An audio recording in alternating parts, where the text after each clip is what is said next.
মিয়াৰ চৰ্দাৰ বাংলাদেশীৰ চৰ্দাৰ আশ্ৰাফুলে আহি দেখুৱাকচোন বাৰু ইয়ালৈ তাক চেণ্ডেলৰ মালা পিন্ধাই ইয়াৰ পৰা পঠিয়াই দিয়া হ'ব এইটো স্পষ্টকৈ আমি কৈ দিছোঁ আৰু এইখন যুঁজ খিলঞ্জীয়া আৰু অখিলঞ্জীয়াৰ যুঁজ এখন যুঁজ খিলঞ্জীয়া অস্তিত্ব ৰক্ষাৰ যুঁজ এখন যুঁজ সভ্যতা সংস্কৃতি বচোৱাৰ যুঁজ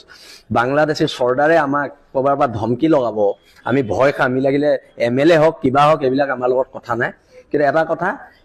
বাংলাদেশী চৰ্দাৰ আশ্ৰাফুলৰ সাহস আছে যদি প্ৰথম শিৱসাগৰলৈ আহি দেখুৱাকচোন যদি আশ্ৰাফুলক আমি চেণ্ডেলৰ মালা পিন্ধাই ইয়াৰ পৰা পঠিয়াব নোৱাৰো ৰাজহুৱা জীৱন ত্যাগ কৰি স্পষ্টকৈ এইটো আমি ঘোষণা কৰিছোঁ ক'ৰবাত মুখ্যমন্ত্ৰী আপোনাৰ মতে পৰিচালিত হয়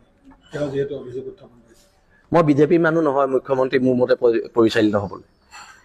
আমি জাতীয় জীৱনত আছো জাতীয় জীৱনত আমি কোনো ৰাজনৈতিক দলৰ পৃষ্ঠপোষকতাত আমি এইখন সংগ্ৰাম কৰা নাই এইখন সংগ্ৰাম হৈছে অসমৰ খিলঞ্জীয়া মানুহৰ অস্তিত্ব ৰক্ষাৰ সংগ্ৰাম